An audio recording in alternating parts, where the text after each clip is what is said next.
تو پھر مخدوم سمنانی کا فیض تبھی ملے گا کہ جب اس راستے پر چلو گے جس پر مخدوم چلے تھے۔ نماز کی پابندی کرو، روزے کی پابندی کرو، تقوی و طہارت کو اپناؤ، جھوٹ سے بچو، غیبت سے بچو۔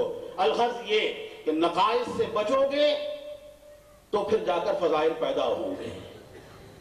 یہ ممکن نہیں ہے بندہ نماز بھی پڑھے، جھوٹ بھی بولتا رہے، نماز بھی پڑھائے، فراڈ بھی کرتا رہے۔ ایسا ممکن نہیں ہے کہ اس دونوں اکٹھے جمع ہو جائیں۔ اس لیے کہ اجتماعی ضدین ہے، دو ایسی چیزوں کا اکٹھے ہونا جو ایک دوسرے کے ضد ہوں، یہ ممکن نہیں ہے۔ ہمیں پڑھایا گیا ہے کہ اجتماعی ضدین محال ہے، یہ ممکن نہیں ہے۔ جب تک کہ نقائص سے، عیوب سے بچو گے نہیں، اس وقت تک کہ اعمال کا فیض تم پر جاری ہوگا نہیں۔ جب تک اعمال کا فیض جاری نہیں ہوگا، شیطان کا اغوا کر لینا آسان تر رہے گا۔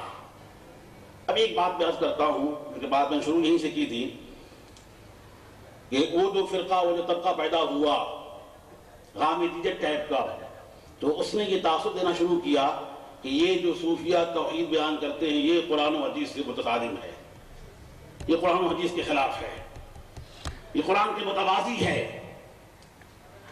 چونکہ وہ خود منکر حدیث ہے تو حدیث کا نام تو لے نہیں سکتا، بکثرت قرآن کا ہی نام لیتا ہے، قرآن کے متوازی ہے۔ اصل مسئلہ کیا ہے؟ کچھ دلائل بھی دیتا ہے، وہ کتابوں کے حوالے بھی دیتا ہے۔ اصل مسئلہ یہ ہے کہ صوفیاء کرام، حضرت مخدوم سمنانی رضی اللہ تعالیٰ عنہ، ان کے درجے کے جو اولیاء اللہ ہیں، اس مرتبے اور مقام کے جو اولیاء اللہ ہیں، ان کی معراج محض توحید ایمانی پر موقوف نہیں ہوتی۔ وہ صرف توحید ایمانی پر رک نہیں جاتے، ان کے سفر کا اختتام توحید ایمانی پر نہیں ہوتا۔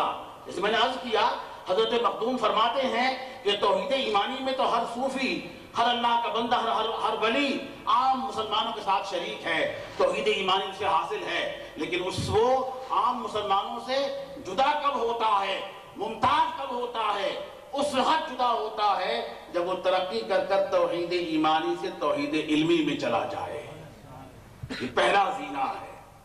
اصل مسئلہ یہ ہے کہ صوفیاء کرام نے اپنی اپنی کتابوں میں اپنے مشاہدات کو درج کیا ہے، لکھا ہے، تحریر کیا ہے۔ حضرت مخدوم فرماتے ہیں کہ توحید ایمانی کے بعد کے جو مراحل ہیں، ان مرحلوں میں پہنچتا ہے جب اللہ کا بندہ وہاں پہنچتا ہے، جب سالک اپنے تمام سلوک کی منزلیں طے کر کے وہاں پہنچتا ہے، وہاں پہنچ کر کئی ایسے مرحلے آ جاتے ہیں جہاں جا کر اس کی حواس، اس کی عقل ختم ہو جاتی ہے، فنا ہو جاتا ہے، اتنا فنا ہو جاتا ہے کہ اسے کچھ بھی ہوش باقی نہیں رہتا۔ اب اس مرحلے میں پہنچ کر جو کچھ واردات اس پر ہوتی ہے، جو کچھ وہ دیکھتا ہے، جو وہ مشاہدہ کرتا ہے، اگر وہ تحریر میں لے آئے تو پھر اندھے کو کیسے سمجھ میں آئے گی؟ اس کی باطن کی آنکھ یا تو ہے ہی نہیں، یا ہے تو وہ نابینا ہے۔ اسے کیا پتہ کہ وہ جس کو بھی توحید ایمانی کی بھی معرفت نہیں ہے، وہ توحید علمی کو کہاں سمجھے گا، وہ توحید حالی کو کیسے سمجھے گا؟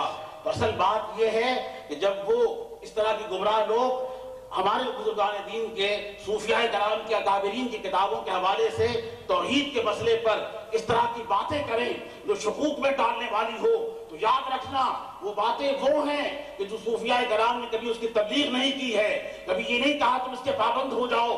ہر صوفی اس بات کا قائل ہے، ہر صوفی اس بات کا عامل ہے، وہ یہ کہتا ہے کہ کتاب و سنت کے موافق جو توحید کا پیغام توحید ایمانی کے ہاتھ سے درج ہے، جب بندہ اس کے قابل ہو جائے، جب اس میں داخل ہو جائے گا، مسلمان ہو جائے گا۔ انہوں نے توحید علمی بیان ضرور کی ہے، انہوں نے توحید حالی بیان ضرور کی ہے، لیکن کبھی اس کی تبلیغ نہیں کی کہ تم بھی آ جاؤ، تم بھی داخل ہو جاؤ۔ وجہ اس کی یہ ہے کہ انہیں معلوم تھا کہ یہ اتنی آسان منزل نہیں، ہر کوئی اس پہ چل سکتا نہیں، ہر کوئی اس مقام کو حاصل کر سکتا نہیں۔ بتایا ضرور ہے توحید علمی کے مرحلے میں، توحید حالی کے مرحلے میں جو چیزیں منکشف ہوئی ہیں اس کو انہوں نے بیان کر دیا۔ یہ جاہل یہ سمجھا کہ یہ توحید ایمانی کے مقابلے میں کوئی نئی توحید ہے۔ وہ اپنی واردات بیان کرتا ہے، وہ صوفی اپنا مشاہدہ بیان کرتا ہے، وہ ولی اپنے تجربات کو بیان کرتا ہے، جو کچھ اس کی آنکھیں دیکھتی ہیں وہ اس کو بیان کرتا ہے۔ اور میں نے عرض کیا کہ ظاہر ہے کہ وہ بیان اس لیے کر رہا ہے کہ اس کو اللہ تعالیٰ نے دکھا دیا ہے۔